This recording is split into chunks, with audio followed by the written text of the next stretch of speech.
No look का शहंशाह, कराची का शहजादा साइम अयूब आखिरकार पाकिस्तान की क्रिकेट टीम में अपनी जगह बनाने में कामयाब हो गया।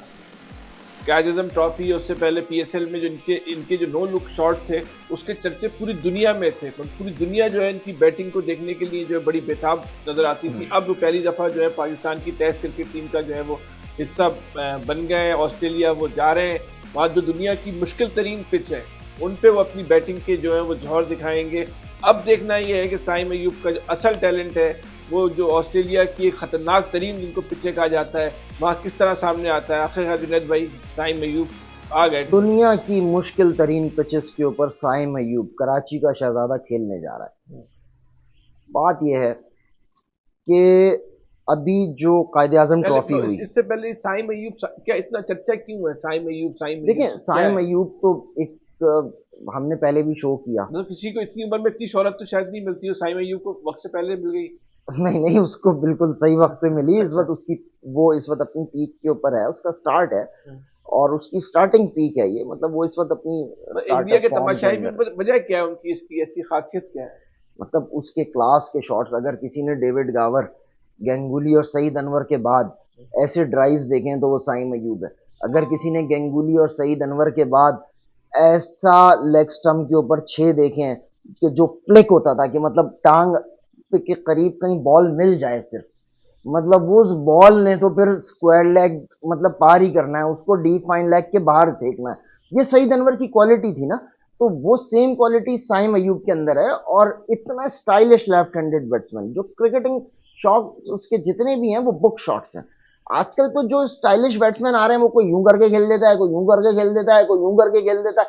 वो कोई वो परमानेंट नहीं होते, वो कुछ अरसा चलते हैं और उसके बाद उनका डाउनफॉल आना शुरू हो जाता है। लेकिन जो बुक शॉट्स जिस प्लेयर के पास साइंस को समझ के शॉट खेल, जो क्रिकेट की साइंस को समझ के शॉट खेलता है, बड़ी अच्छी तारीफ की आपने, वो हमेशा लोगों की नजरों में आता है। उसको उसको वो हाईलाइट होता है, लोग उसको आइडियलाइज करते हैं। तो साइम अयूब भी पाकिस्तान के अंदर एक ऐसा टैलेंट है जिसने वेस्ट इंडीज के अंदर और दुनिया के दीगर ममालिक के अंदर, पाकिस्तान के अंदर, पीएसएल के अंदर उसने अपने आप को मनवाया है। इंटरनेशनल बॉलर्स को उसने 9 लोग शॉट मारा है और अब वो टेस्ट स्क्वाड का भी हिस्सा बना है। ऑस्ट्रेलिया जा रहा है और ऑस्ट्रेलिया की मुश्किल तरीन पिचेस जहां इतना अनइवन बाउंस उसे मिलेगा और सामने मिचेल स्टार्क होगा, पैट कमिंस होगा, फिर जैम्पा होगा जो लेग स्पिन कर रहा होगा।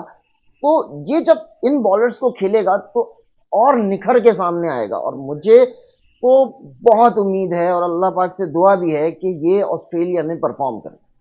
देखिए ऑस्ट्रेलिया में परफॉर्म करने वाला हकीकी स्टार होता है। अच्छा, इंडियन बड़े से बड़े शेर, बड़े से बड़े जो बल्लेबाज हैं, वो ऑस्ट्रेलिया जाके ढेर हो जाते हैं। सही है। हमने बड़ों बड़ों को ऑस्ट्रेलिया में ढेर होते देखा है। चलिए इस पे बात करते हैं। साइम अयूब की ट्रेनिंग कैसे हो रही है, कौन कर रहा है, कैसे हो रही है, कहाँ पर हो रही है? साइम अयूब कराची का लड़का है। कल तो हमें मिला था, कल देखा हमने वो, तो हमें पता चला, किसी ने बताया कि यार आ जाओ साइम आया हुआ है। हमने कहा कहाँ है? अब जाके देखा तो राडो पे बैठा हुआ था। राडो बेकरी है गुलिस्तान जौहर के अंदर, और वो बाहर बैठा हुआ जूस पी रहा था। ऐसी आम उसने, अब वो अपनी गाड़ी के बाहर ऐसी कुर्सी के ऊपर बैठा हुआ जूस पी रहा था। तो वो इन्हीं गलियों का लड़का है, इन्हीं गलियों में खेलता है। और कौन सी अकेडमी से खेले? अब तो वो पीएसएल क्या, अब तो वो बड़े बड़े फ्रेंचाइजीज से खेल रहा है। वैसे तो वो पीआईए से भी खेल के गया है और हमने इसके ऊपर काफी मुफस्सिल शो किया है इससे पहले भी, कि वो पीआईए से खेल के गया। कयूम भाई उसके कोच रहे और कौन कौन उसके कोचेस रहे, हमने उसके ऊपर भी तफसील खुद किससे मुतासिर है, कौन से खिलाड़ी को फॉलो करते हैं? बहुत तस्करा सुना मैंने अगर साइम से, तो वो 2 ही अफराद हैं, बाबर आजम और सैफी सरफराज। मेरी जो बैठक हुई साइम अयूब के साथ, तो उस वक्त भी सैफी भाई साथ थे। जब सैफी भाई थे तो वो सैफी भाई तो उसको बिल्कुल इस तरह ट्रीट कर रहे थे जैसे कि हम अपने छोटे भाइयों को करते हैं। ये मत खाना, ये खा लो, क्या हो गया, तुम्हारा मैच है, तुम क्या कर रहे हो, ये क्यों खा रहे हो, और मतलब वो जैसे कि एक छोटे भाई को ट्रीट किया जाता है। तो वो भी बड़ी रिस्पेक्ट करता है साइम अयूब सैफी भाई की भी, और बाबर आजम, क्योंकि बाबर आजम के साथ वो इस वक्त पेशावर ज़ल्मी के अंदर ओपन करते हैं। बाबर उनके पार्टनर हैं पेशावर ज़ल्मी के अंदर। फिर बाबर ने उसको कॉन्फिडेंस बहुत दिया है। अभी जब बाबर टीम में नहीं था तो उसने ओपन भी किया अफगानिस्तान के खिलाफ सीरीज में, अच्छी परफॉर्मेंस भी रही उसकी। तो वो